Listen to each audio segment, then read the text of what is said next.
अर्गी में जो पिछले बार सैलाब से हमारे 265 हाउसेस डैमेज हो गए हैं।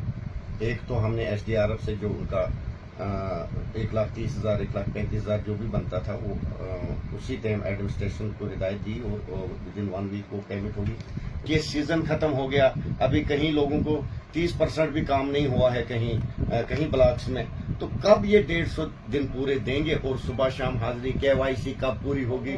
तब तक हमारे जो फार प्लग एरिया है वहां बर्फ पड़ जाएगी। कहा पूरा गांव खत्म हो चुका है, कुछ लोग शिफ्ट हो गए हैं घरों से। तो 20 लाख रुपए मैंने अपने सीडीएफ से वहां प्रोटेक्शन बॉन्ड के लिए दे दिया। मुझे लगता जब ऑनरेबल सीएम साहब हमारे डिस्ट्रिक्ट में आए, हमारे इन मुश्किलात में आए, तो समझो कि सारा मंत्रालय आ गया। अगर हम बात करें, आपने दौरा किया वार्ड 1 की, हम पहले बात करें क्योंकि वहाँ पे बहुत सारे लोग एक घर जो है तबाह हो चुके हैं, तो उस पर आप क्या कहना चाहेंगे? कैसा दौरा रहा, आपने क्या मदद की आज तक?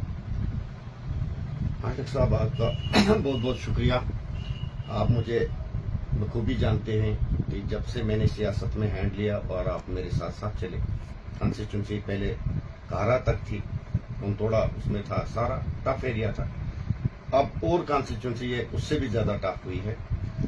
रहा सवाल कि मेरे दौरे का, मैं वहां का एमएलए हूं, मेरा फर्ज बनता है कि जब भी कोई मुसीबत, जब भी कोई आफत हो, जब भी कोई परेशानी हो लोगों को, मैंने लोगों के बीच में जाना है, उनका सुनना और उनके काम करने हैं। मरगी में जो पिछले बार सैलाब से हमारे 265 हाउसेस डैमेज हो गए हैं। एक तो हमने एसडीआरएफ से जो उनका 1,30,000 1,35,000 जो भी बनता था वो उसी टाइम एडमिनिस्ट्रेशन को हिदायत दी और विद इन 1 वीक वो पेमेंट होगी। उसके अलावा मैंने अपने सीडीएफ से 30 लाख रुपए अपग्रेडेशन ऑफ हाउस जो डायरेक्ट बेनिफिशरीज को मिलेंगे वो दे दिया। उसके अलावा अब विद इन 1 वीक उनको नए पीएमएवाई में 1,40,000 सैंक्शन आएंगे, वो भी उनको मिलेंगे। और उसके बाद में ऑनरेबल सीएम साहब से मिला और उनको कहा कि आप भी कुछ अपने सीएम केयर फंड से हमें मदद कीजिए, तो उन्होंने भी माना है कि जो भी मुझ तक होगा मैं करने के लिए तैयार हूं। और उसके अलावा जो मैंने डीपीआरस बनवाई वहां जो भी फ्लड से नुकसान हुआ है, और उसके अलावा सेंट्रल गवर्नमेंट ने एक मेहरबानी हम पे की कि हमारी जितनी कॉन्स्टिट्यूंसियां जो फ्लड के जद में आई थी उसमें नरेगा में जो अपने प्रोटेक्शन वाल, किसी की दीवार गिरी है, किसी की लैंड तबाह हो गई है, किसी का मकान क्रैक हुआ है, उसमें 50 डेज का इजाफा किया ताकि लोग अपने ही वो घर के नजदीक काम करें और सेफ्टी करें और अपनी लैंड ठीक करें। सर, अगर आप नरेगा की बात करें, नरेगा में जो अब आज नया रूल आया, नई गाइडलाइन है, अब केवाईसी होनी है, उसके बाद जो है शाम को भी अंगूठा लगाना है, सुबह भी लगाना है, इस पर आप क्या कहना चाहेंगे जो नई गाइडलाइन आई है नरेगा की? आशिक साहब, ये सवाल मैंने असेंबली में पहली बार भी उठाया था कि या तो मिनिमम वेजेस मिले नरेगा में, जहां से फिर लोग सुबह शाम हाजिरी लगाए, काम करें। देखिए, 272 रुपये आप दे रहे हो और 100 दिन का रोजगार भी पूरा नहीं दे रहे हो, क्योंकि एस्टिमेशन में, टेक्निकल सैंक्शन लाने में, डिमांड देने में ही टाइम लग जाता है। अब देखिए, सीजन खत्म हो गया, अभी कहीं लोगों को 30% भी काम नहीं हुआ है, कहीं ब्लॉक्स में, तो कब ये 150 दिन पूरे देंगे और सुबह शाम हाजिरी केवाईसी कब पूरी होगी? तब तक हमारे जो फार प्लग एरिया है वहां बर्फ पड़ जाएगी। कब उन लोगों को काम दिया जाएगा? मुझे लगता है कि एक सेंट्रल गवर्नमेंट का एक ड्रामा है इस स्कीम को बंद करने का, तो सीधा सीधा बंद कर दीजिए। अगर बंद नहीं कर रहे हैं, जैसे पहले काम हुआ करता था, लोग काम करते थे, होता क्या था, ये मैंने असेंबली में भी बोला कि 272 रुपए पे काम करने कोई नहीं आएगा। अब लोग वहां जिस काम, आप सही कि 10 जॉब कार्ड की एस्टिमेशन होती थी, पहले एस्टिमेट बनता था कि यहाँ लाख रुपए के जॉब कार्ड होल्डर काम करेंगे, वो जाके बाल बच्चे लेके, भाई लेके, सबको 10 दिन में खत्म कर देते थे कि हमने अपनी प्रोग्रेस सरकार को पूरी दी 100 दिन की। उनको पैसा चलो 100 दिन नहीं मिलता था, 80 दिन मिलते थे, 90 दिन मिलते थे, 80 40 50 से ऊपर दिन मिलते थे। आज तो 20 दिन और 25 दिन मिल रहे हैं। तो तब वो लोग हंस के काम करते थे कि हम अपना जो 100 दिन का काम है उसकी प्रोग्रेस हम 20 दिन में खत्म करेंगे और बाकी दिन हम और कहीं मजदूरी करें। आज तो सुबह शाम आपको 272 रुपए में, इसका मतलब ये स्कीम फेल करने का इरादा है। सर, अगर हम बात करें, आपने बौंजो का दौरा किया, खास करके पंचायत केवा की अगर हम बात करें, केवा में जो है लैंडस्लाइड से काफी नुकसान हुआ है, स्कूल भी आपने सुनने में आ रहा है शिफ्ट किया है, तो आपने वहाँ पे लोगों को क्या मदद की? एक सोशल मीडिया पे परसों ऑर्डर भी आया था कि वहाँ पे 20 लाख जो आपने रिलीज दिया, क्या उन लोगों का काम कब तक? देखिए, मेरी कॉन्स्टिट्यूंसी बहुत लंबी है, तो मैंने वहां जो मुझ तक था फिल 4 वहां तो पैसा बहुत ज्यादा लगना है, पूरा गांव खत्म हो चुका है, कुछ लोग शिफ्ट हो गए हैं घरों से। तो 20 लाख रुपए मैंने अपने सीडीएफ से वहां प्रोटेक्शन बॉन्ड के लिए दे दिया। मुझे लगता है 5-6 दिन में उसकी टेंडरिंग प्रोसेस हो जाएगा और वो काम हो जाएगा। अगर हम बात करेंगे राज्यसभा के इलेक्शन होने जा रहे हैं, क्या इस बार चुनाव वैली को नुमाइंदगी मिलेगी? देखिए, ये पार्टी हाईकमान का फैसला है। उम्मीद तो लगा बैठे हैं कि देखिए, ना कोई मंत्रालय है चुनाव वैली में, ना कोई राज्यसभा मेंबर जाएगा, तो हम किसके सहारे? सबसे ज्यादा वोट नेशनल कॉन्फ्रेंस को 3.5 लाख वोट, भले हम कहीं सीटें 100, 200, 250, 500 से हार गए हैं, लेकिन एक तो टाइम कम था, दूसरा ये है कि 3.5 लाख चुनाव वैली से जो सीटें हारे हम, वहां से भी 1.25 लाख वोट हमें मिला है। 3 सीटों से 1.25 लाख वोट मिला है। सारा ले दे के अगर देखा जाए 3.5 लाख चुनाव वैली से नेशनल कॉन्फ्रेंस को वोट मिला है। अब अगर हम बात करें चुनाव वैली की, चुनाव वैली में अगर जिला डोडा या किश्तवाड़ फिर रामबन में एनसी की नुमाइंदगी है, डोडा किश्तवाड़ को आप इस टाइम नुमाइंदगी दे रहे हो एनसी पार्टी को। अगर हम बात करें एनसी पार्टी की ही, सरकार एनसी की है, लेकिन आज तक जो है साल से जो है मिनिस्टर कोई डोडा किश्तवाड़ का रुख नहीं किया। देखिए, कहीं बहुत सारे इस साल जो है, पहले कहीं आगजनी होगी, उसके बाद फ्लड आ गए, उसके बाद और परेशानियां रही। मंत्री व्यस्त थे और मंत्रालय भी 6 ही हैं, जो मंत्री हैं 6 हैं, पूरी स्टेट चलानी है, सेक्रेटरीट में भी काम करनी है, लोगों के भी काम करने हैं, बाकी जगहों में पहुंचना है। लेकिन उसमें देखिए, हादसा यहाँ हुआ, फ्लड आया रामबन में, हमारे ऑनरेबल सीएम साहब तो खुद पैदल वहां पहुंचे, क्यों नहीं आए? सब आए हैं और उन्होंने वो जो जिस भी मंत्री साहब से हमारी बात हुई, उसने कहा आप टाइम बता दो हमें। लेकिन हमारे लोग भी मसरूफ है, कहीं हमारे पहले तो जो एसटी बरादरी के लोग होते हैं वो 6 महीने धारों पे होते हैं, तो मिनिस्टर जो आएगा वो किसकी सुनेगा और किसके लिए आता। आज जो आए, आज घास कटाई का सीजन है, आज भी लोग बिजी हैं। अच्छा, जब तक ये घास कटाई का काम खत्म होगा तब तक बर्फ पड़ जाएगी, लेकिन मंत्री कोई इनकार नहीं कर रहा है कि मैं चुनाव वैली में नहीं आ। अगर हम बात करें जिन लोगों ने बहुत अरसे पहले जो स्कूल, अच्छा आप बोल रहे, जब हमारे ऑनरेबल सीएम साहब आए चुश्रुति में, ऑनरेबल सीएम साहब नहीं पहुंचे, छात्रों ऑनरेबल सीएम साहब नहीं आए, वहां मीटिंग की लोगों के साथ, जहां हादसा हुआ चुश्रुति में वहां पहुंचा। जब ऑनरेबल सीएम साहब हमारे डिस्ट्रिक्ट में आए, हमारे इन मुश्किलात में आए, तो समझो कि सारा मंत्रालय आ गया। अगर हम बात करें स्कूलों के लिए जो लोगों ने लैंड दी थी बहुत अरसे पहले, क्या वो लोग उम्मीद लगाए बैठे हैं कब तक उनका जो है उन लड़कों का या लड़कियों का जो आर्डर कब तक मिल जाएगा? देखिए, विद इन 1 वीक मिलेगा। जो लिस्ट आउट हुई थी उसमें मेरी कॉन्स्टिट्यूंसी के 138 आर्डर हैं, डिस्ट्रिक्ट डोडा की 2 कॉन्स्टिट्यूंसी के 345 आर्डर हैं। वो ऑनरेबल सीएम साहब खुद आएंगे, खुद कहीं लड़कों में डिस्ट्रीब्यूट करेंगे। उसके बाद जितने ऑनरेबल एमएलएज हैं वहां, वो अपने अपनी कॉन्स्टिट्यूंसी में देके उन बच्चों को देंगे। अभी तक तो 2011 तक जो पैनल में थे उनको क्लियर किया, उसके बाद सरकार आगे भी बढ़ेगी।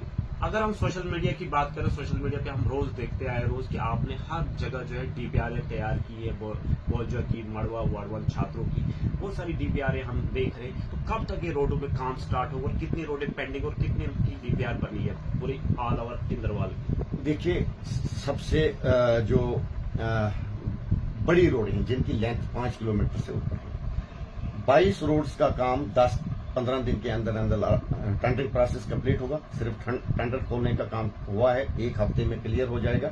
22 रोड मेरी कॉन्स्टिट्यूंसी में 10-15 दिन में काम शुरू हो जाएगा और 38 रोड्स और आ जाएंगी। सेकंड फेज जो आ रहा है हमारा, ये दिसंबर से पहले आ जाएगा उसमें। और मेरे 2 प्रोजेक्ट गए हैं सीआरएफ में 42 करोड़ के। उसके अलावा मैंने किथाल टू कोर्ट, जिसमें कोर्ट केस चल रहा है, उसकी टेंडर भी हो गए हैं, सब कुछ हो गया है। विद इन 10 डेज वो भी मसला हल हो जाएगा, वो सैंक्शन लाई, उसकी टेंडर प्रोसेस हो गया। उसके अलावा आपके उधर हाजीपुरा, केवापुल टू हाजीपुरा, इसमें नबार्ड में है, उसकी फॉरेस्ट क्लियरेंस के लिए मैं काम कर रहा हूँ। जल्दी वो फॉरेस्ट क्लियरेंस मिलेगी, वो भी काम शुरू हो जाएगा। और बाकी जितने रोड्स हैं, आज और 2 स्कीमें इस साल की जो नबार्ड में मिलेगी, 2 सीआरएफ में मिलेगी और 48 पीएमजीएसवाई में मिलेगी। 2 साल के अंदर अंदर मुझे पूरी उम्मीद है, अगर लोगों ने डेवलपमेंट करने का इरादा रखा। देखिए, यहाँ कहीं सियासतदान डेवलपमेंट में एक आड़े बन के आते हैं। अगर सबने मदद की, 2 साल के अंदर अंदर जो रोड्स का जाल है पूरी कॉन्स्टिट्यूंसी में। जहां से आप ताल्लुक रखते हैं, जिस ब्लॉक से इंदरवाल ब्लॉक है, वहां पे एक ग्राउंड तबाह हो चुका है, तो उस ग्राउंड के लिए आपने क्या किया? उस ग्राउंड की एस्टिमेशन मैंने की। वो एक छात्रों की नाक है, वो हमारे पूरे छात्रों और मुगल मैदान का एक ही ग्राउंड है जहां हेलीकॉप्टर भी बैठता है, हर फैसिलिटी वहीं होती है और लोग भी आते हैं, टूरिस्ट आते हैं। वो तबाह हो गया था, उसको फिल 4 मैंने अपने सीडीएफ से, और 1 महीने के अंदर अंदर वो ग्राउंड कंप्लीट हो जाएगी। मैंने 48 लाख रुपए अपने सीडीएफ से दे दिया। अगर हम बात करें, आपका एक कॉन्स्टिट्यूंसी का हिस्सा बौंजवा पड़ता है, वहाँ पे जो है रिसीविंग स्टेशन काफी अरसे से है। क्या इस बार लोग उम्मीद रखी है कि स्टार्ट होगा? 100% 15 नवंबर से पहले रिसीविंग स्टेशन स्टार्ट होगा। नहीं तो वहां जो ऑफिसर काम करने वाले हैं उनको डायरेक्ट मैं सेंट्रल ऑर्डर भिजवा दूंगा। उनकी नालायकी होगी अगर इस बार रिसीविंग स्टेशन। अगर जल जीवन पे हम बात करें, जल जीवन में जो है काम नहीं हुआ, आपने काफी पहले भी असेंबली में आवाज उठाई कि इसकी कमेटी, उसमें आप मेंबर भी हो शायद, तो क्या जल जीवन में लोगों को पानी मिलेगा और जिन लोगों ने गलत काम किया उस पर कार्रवाई होगी, तो उस पर आप क्या कहना चाहेंगे? देखिए, उसमें हाउस कमेटी हमारे ऑनरेबल स्पीकर साहब ने बनाई है। मैंने एक क्वेश्चन दिया है असेंबली में इस बार, अब ये कहने की बात नहीं है इसी जेजीएम पे कि हाउस कमेटी ने कहां तक कार्रवाई की। मैं तो एस्टीमेट कमेटी में हूं, वहां भी हमने बात की है। मुझे लगता है कि जहां अच्छे काम हुए हैं गवर्नमेंट को चाहिए फिल फॉर उनकी पेमेंट करना, और उसके बाद जहां खराब काम है उसकी इंक्वायरी करके उसको काम को दोबारा करके उनको पेमेंट करना। लोग सफर कर रहे हैं, पाइपें जगह जगह पड़ी हैं, लोग ले जाते हैं, कोई चोरी ले जाता है, कोई कुछ ले जाता है, नुकसान तो सरकार का हो रहा है ना। तो सरकार को इस पे ध्यान देना चाहिए, और हमारे पीएचई मंत्री साहब हैं जावेद राणा साहब, उनको इस पे ध्यान देना चाहिए और ये काम जल्दी शुरू होने चाहिए ताकि लोगों को ये फैसिलिटी मिले। अभी आने वाले दिनों में जो है बडगाम और नगरोटा पे भी इलेक्शन होने वाला है, जो बडगाम की सीट भी खाली हुई थी और नगरोटा की भी, तो क्या कहना चाहेंगे अब नगरोटा में? क्या नेशनल कॉन्फ्रेंस इस बार अलायंस में इलेक्शन लड़ेगी या अकेले लड़ेगी, कि आपने दम पे नगरोटा में लड़ेगी अलायंस में? देखिए ये पार्टी हाईकमान का फैसला है, मैं इसमें कुछ नहीं कह सकता हूं, लेकिन इतनी उम्मीद है कि दोनों सीटें हम जीतेंगे। अगर हम बात करें इंद्रवाल पे ही हम आते हैं, इंद्रवाल में अगर हम बात करें मुगल मैदान, छात्रों, ठाकराई का कुछ एरिया जो है, या बौंजवा का एरिया है, माड़वा वार्ड 1 का एरिया है, अगर हम बात करें वहाँ पे जो पीआईसी है या जो भी हेल्थ सेंटर है, वहाँ पे क्या डॉक्टर नहीं है? अगर हम बौंजवा की बात करें तो डॉक्टर आप खास करके जो हेल्थ पे क्या करने वाले हो अपना? देखिए मेरी 4 एनटीपीएसी हैं जहाँ डॉक्टर नहीं थे। 2 एनटीपीएसी में मैंने डॉक्टर भेजा, मुगल मैदान और इंद्रवाल, दोनों में डॉक्टर काम कर रहे हैं, बहुत अच्छे डॉक्टर हैं। अभी 2 एनटीपीएसी हैं मेरी, उनमें भी डॉक्टर जल्दी रालथल और एक सिगदी, वहां भी विद इन 1 वीक मैं कोशिश करूंगा डॉक्टर भेजने की। और उसके अलावा देखिए हमारी एनटीपीएसी जिसकी कंडीशन खराब थी मुगल मैदान में बिल्डिंग, उसको मैंने जितना एस्टिमेट बना 7.5 लाख रुपया वो अपने सीडीएफ से दिया, उसके टेंडर हो गए, काम शुरू हो गया है। वो डॉक्टरों के लिए अच्छी फैसिलिटी दे देंगे। छात्रों हॉस्पिटल तो बहुत बढ़िया काम कर रहा है, कभी आपको शिकायत मिली। लेकिन हमें जो है गायनिक की प्रॉब्लम है बौंजवा एरिया में। मैंने ऑनरेबल अपने मैडम साहिबा से बात की है कि अगर हमें गायनिक डॉक्टर अवेलेबल नहीं है, फिर भी एमबीबीएस कोई लेडी डॉक्टर हो वहां, जो हमारे माँ बहनों का चेकअप करें और उनका इलाज करें। अगर हम बात करें इंद्रवाल की, इंद्रवाल में जो है टूरिस्ट डिपार्टमेंट जो है, टूरिस्ट प्लेस बहुत सारी जगह है। अगर हम बौंजवा की बात करें, मुगल मैदान की बात करें, आपको अभी 1 साल होने को जा रहा है, तो कितना काम आपने टूरिज्म डिपार्टमेंट पे किया? देखिए मैं पहले हमारा इंद्रवाल किसी टूरिज्म ऐप पे है ही नहीं। अब मैंने ऑनरेबल सीएम साहब को रिक्वेस्ट की, लेटर दिया, उन्होंने ऑर्डर किया, वहां डायरेक्टर टूरिज्म ने आगे सीओ टूरिज्म को लिखा कि पूरे इंद्रवाल की डीपीआर तैयार करो। आज डीपीआर पे काम हो रहा है। आपके बौंजवा में भी डीपीआर बन गई, वो किश्तवाड़ डिवीजन में फॉल करता है। मड़वा वार्ड 1 में डीपीआर बन गई। आज हमारे छात्रों में डीपीआर बनने जा रहे हैं। कल भी हमारे इंजीनियर लगे थे। डीपीआर बन के वहां से जब रिकमेंडेशन आ जाएगी, सेक्रेटरीट पहुंचेगी, मैं ऑनरेबल सीएम साहब के पास जाके उसको फंडिंग करवा के टेंडरिंग प्रोसेस हो जाएगा। और आने वाले जितना मेरा टाइम पीरियड है, इसमें मैं कोशिश करूंगा कि पूरे इंद्रवाल में।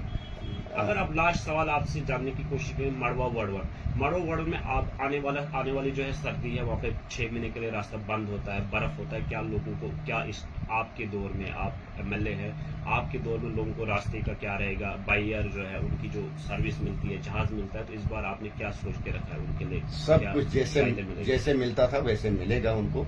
और राशन का भी हमने हिदायत कर दी है कि कम से कम 6 महीने की राशन एडवांस वहां पहुंचाई जाए। और इस बार जो बर्फ हटाने का काम होगा, मैंने सख्त हिदायत दी एग्जीक्यूटिव इंजीनियर को कि मुझे फ्रेश मशीनें चाहिए, पिछले साल की तरह नहीं कि कोई मशीन खराब हो जाए फिर इंजीनियर सामान लेने के लिए पैदल कश्मीर पहुंचे। वैसा नहीं होगा। फ्रेश जिस ठेकेदार ने टेंडर लिया होगा वो फ्रेश मशीनरी वहां रखेगा, ताकि हम समय समय रास्ते को खोल देंगे। चलो बात करने के लिए बहुत शुक्रिया।